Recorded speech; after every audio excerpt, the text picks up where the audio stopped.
कामाक्षि देव्यम् बत वार्द्रदृष्ट्या मूकस्वयम् मूककविर्यथासीत् तथा कुरु त्वम्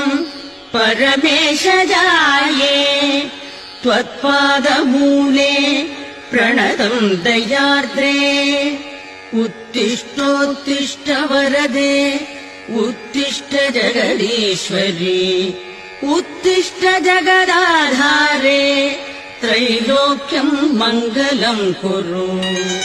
शृणोषि कश्चिद्ध्वनिरुत्थितम् तम्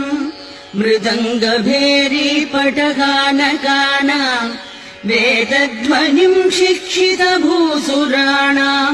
शृणोषि भद्रे कुरु सुप्रभातम् शृणोषि भद्रे ननु शङ्खघोषम् वैतालिकानाम्